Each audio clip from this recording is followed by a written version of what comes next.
Hvad er lykke for dig? Lykke, det kan være sådan, vi skelner mellem sådan to former for lykke. Der er sådan en kortvarig rus, hvor man sådan er helt høj og har de her højdepunktsoplevelser. Hvis man klarer sig godt til en eksamen, en sportsudøver, der vinder medalje, når man bliver forældre, alle sådan nogle ting.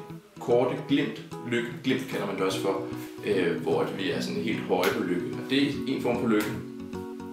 I modsætning til det, så er der så, eller i modsætning, men overfor det, så er der så den mere langvarige lykke, som er mere grundlæggende tilfredshed med livet, den livssituation, man står i, som mere afhænger af, at man føler, at man har fundet sin plads i livet, og man har en mening med livet, om alle de ting, som der bør være i orden, de er i orden. Og altså, det er jo to forskellige ting, som man gerne skulle til at følge sig ad. Det er jo ret rart, hvis man både kan være tilfreds med livet som en helhed, når man reflekterer over, jeg har det egentlig meget godt, men det er jo måske ikke så meget værd, hvis man sådan i dagligdagen ikke går for de her øjeblikke. Omvendt så er det heller ikke særlig fedt, hvis man kun lever på de her, den her rus. Så når man ikke er i sådan nogle fede øjeblikke, så resten af ens, når man kommer til at tænke over ens liv, så falder det fuldstændig fra hinanden. Så sådan lidt en kortvarig form for lykke og en langvarig form for lykke. Det er det, vi plejer at skelne imellem. Tror du, at lykken er ens for alle? Jeg tror ikke, det er ikke de samme ting, som gør alle folk lykkelige. Der er nogle ting, som der går igen, og som betyder noget for langt de fleste mennesker. Men det er selvfølgelig, nogen så er det lykke at have, så er det fedt at have en kat. For andre er det en hund, for nogle er det ingenting, og det kan have betydning for en. Men det er, altså, i bund og grund er det samme, det gør ved os. Det får os til at føle enten den her kortvarige eller langvarige form for lykke. Så lykkefølelsen er den samme, og det er jo også, altså, vi kan jo genkende den, vi kan jo snakke om den, fordi vi genkender den, og fordi vi er enige om stort set, hvad det er. Det er jo de samme ting, som udløses i kroppen. Men det kan være forskellige ting, som der gør os lykkelige, selvom der er nogle helt klare fællesnævnere. Og det er jo dem, vi leder efter her på Institut for Lykkeforskning. Synes du, at man kan måle lykken? Ja. Ellers ville det ikke være godt at være her. Det er jo også noget af det, der er vores mission. At måle lykken og måle, hvordan folk har det. Og man kan sige, der er forskellige måder at prøve at måle lykke på og indfange det. Og det er jo noget, vi hører meget af det her med, at lykke det er noget flyvsk, og det er noget, man ikke kan sådan sætte ord på, det er noget, man ikke kan sætte tal på, det er noget, man ikke kan måle.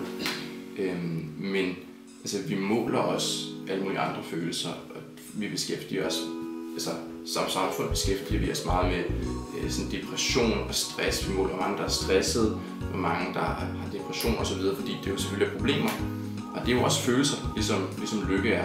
Så man kan spørge, hvorfor skulle man ikke kunne måle lykke også?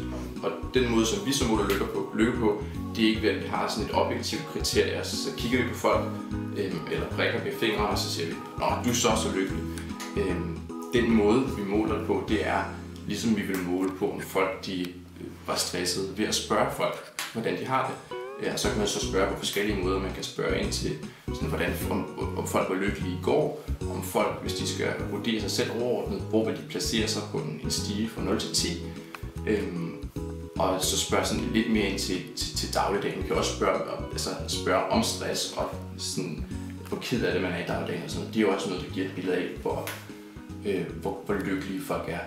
Så der er flere forskellige måder, vi kan spørge ind, men fælles for alt sammen er, at det er folk selv, der beskriver, om de føler sig lykkelige, eller stressede, eller glade, eller de har det sjovt, eller ked af det. Så helt klart, det er noget, det vi gør, måle lykke. Tror du, at det gør ikke mere lykkelige at have mange penge? Vi kan se fra forskning, at folk, der har mange penge, er lykkeligere end folk, der har færre penge. Og det gælder både, hvis man sammenligner mellem lande, men det gælder også sådan blandt individer i lande. Mellem lande, så kan vi se, at de rigeste lande, at der hvor de lykkeligste folk er. Og det giver meget god mening. Altså hvis man lever i et land, hvor der er borgerkrig og sult, og man har ikke tag over hovedet, og man lever i frygt for, at ens familie skal dø, så er det svært at være lykkelig. Og omvendt, hvis man har alt, hvad man har brug for, så er man lykkelig. Det man så kan sige, det er, at der er så også hvis man måler mellem lande, så er der så også et paradoks, fordi det ser ud til, at når man når et vis velstandsniveau, så følger lykken ikke det her velstandsniveau mere. Man kan fortsætte med at blive rigere som samfund, men lykken vil ikke følge med. Vi kan se sådan i den vestlige verden, der har vi er blevet rigere siden 60'erne. Altså der er jo stort set kun gået en vej. Vi bliver rigere, større bruttonationalprodukt. Men siden 60'erne er folk ikke blevet lykkeligere, når man spørger dem.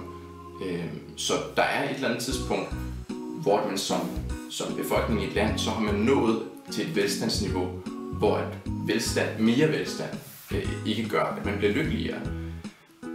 Men vi kan også se på folk internt i landet, at de folk, der har flest penge, det er de lykkeligste. Og det skyldes givetvis, at man har nogle flere ting, som man gerne vil have. Altså det er fedt at have en fed bil, fordi den er lækker, men der er også rigtig meget, der handler om status. Og vi kan se, at i Vesten, der er ikke sådan den absolute indkomst. Det er ikke bare, hvor mange penge man har, som afgør, hvor lykkelig man er. Det er, hvor mange penge man har i forhold til naboen, og i forhold til sine venner, og sin familie, og sine kollegaer, som afgør, hvor lykkelig man er. Folk, de synes, det er fedt, hvis man har en stor bil, men hvis naboen har en større bil, så er det lige pludselig meget mindre værd, så er det faktisk noget, som der kan hjælpe en til at gøre ulykkelig. Så det er i høj grad, hvor meget man har i forhold til andre, som betyder noget, når man har fået stillet de basale krav. Tror du så kan man egentlig godt være ulykkelig, selvom at man har mange penge? Helt klart. Og der er også noget, der tyder på, at der er nogle store udfordringer ved at tjene meget. Der er det, vi kalder for den hedonistiske trædemølle, som går ud på, at vi er aldrig rigtig færdige med at forbruge. Altså selvom vi har et stort hus, fed bil, alt hvad vi kunne tænke os, så er vi stadig have mere, så er vi ikke tilfredse med de ting. Så bliver barren bare sat lidt højere, og så vil vi have endnu mere. Og det er jo en udfordring, at det næste ting, man køber, den er pludselig heller ikke nok. Den vender man sig til, og så må man købe mere. Og det gælder specielt, hvis man har penge til det. Så må man fortsætte med at forbruge, uden at det nødvendigvis hele tiden gør en lykkeligere.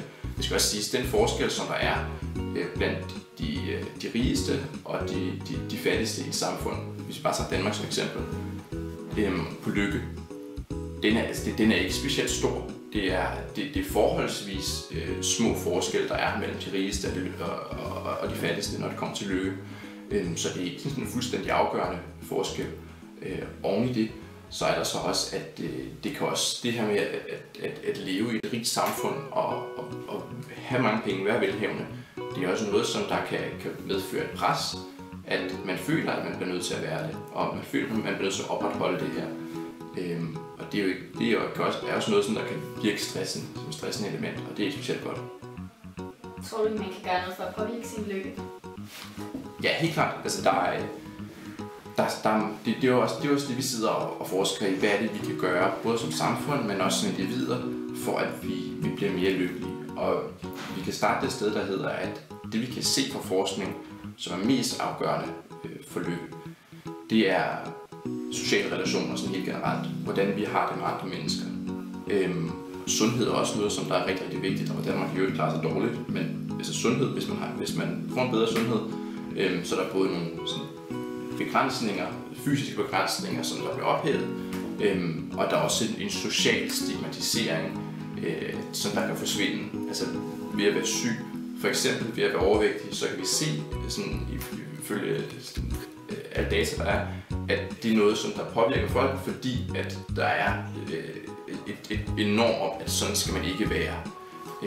Så at blive sundere, for eksempel sådan gennem at blive normalvægtig, det er noget, som der kan gøre en lykkeligere. Men for at vende tilbage til de sociale relationer, så er det, vi kan se på flere forskellige områder, det er det, som der er mest afgørende for, hvordan man har det, hvor tilfreds man er med livet.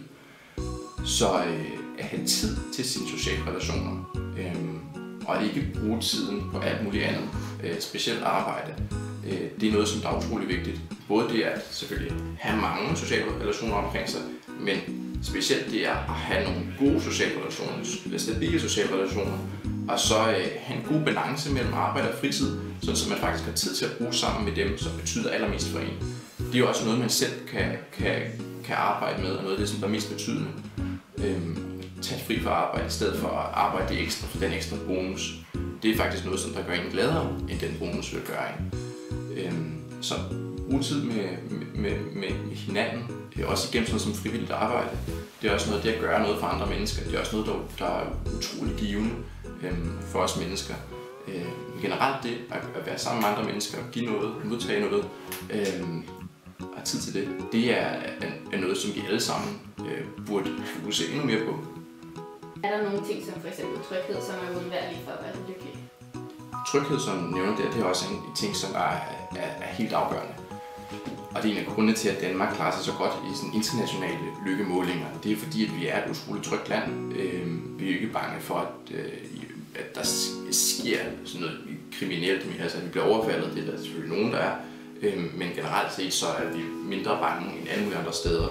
Og så velfærdsstaten spiller også en helt afgørende rolle for den tryghed, vi har. Vi er ikke bange for, at hvis vi bliver fyret, så kommer vi til at stå uden nogen som helst form for indkomst, og vi kommer til at stå uden for hjem. Der er et sikkerhedsnet, der tager hånd omkring os. Og den stabilitet og den sikkerhed, vi har, det er ret afgørende for, hvor lykkelige vi er. Og så er der igen de sociale relationer, balance, friheden til at kunne danne sig det liv, man gerne selv vil have, for eksempel gennem uddannelse, er også noget, som der er sådan et grundelement i lykken. Og det er også der, hvor vi i Danmark klarer os godt.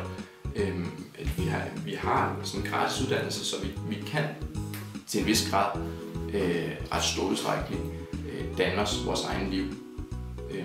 Tillid, tryghed, den der balance, jeg snakkede om før, sociale relationer, frihed, det er altså sådan grundelementer, som der skal være til for, at vi kan være lykkelige. Synes du, lykke er en værdi? Er det vigtigt at være lykkelig? Ja, helt afgørende. Jeg vil sige, at jeg synes, det er det vigtigste. Det er at være lykkelig. Aristoteles beskrev lykke som den eneste ting, som er godt i sig selv. Den eneste ting, som er god i sig selv. Den eneste ting, som man ikke behøver at spørge videre ind til, hvorfor det er godt. Så vi kan snakke om sundhed, og så kan vi vil gerne være sunde, det kan vi være enige om. Men man kan altid stille spørgsmålet, hvorfor er det, vi skal være sunde? Hvorfor er det, vi gerne vil være sunde? Svaret på det vil gå hen og blive, jo, fordi vi gerne vil have det godt. Vi vil gerne være lykkelige. Så det lykke er ligesom endesvaret. Så uanset om det er fordi, vi gerne vil have en ny bil, eller eller om det er, at vi vil være sunde, eller om det er, at vi gerne vil have flere venner, så er det fordi, at målet gennem alle de ting, det er, at vi gerne vil være lykkelige. Bilen i sig selv gør ikke noget. Det den gør ved os, det er hvordan den får os til at have det, som er vigtigt. Så lykke er indirekte og direkte det, som vi alle sammen stræber efter, og målet for os alle. Så den vigtigste værdi, og så at sige, eller det vigtigste mål i vores liv som mennesker, det er vi altså stræber efter.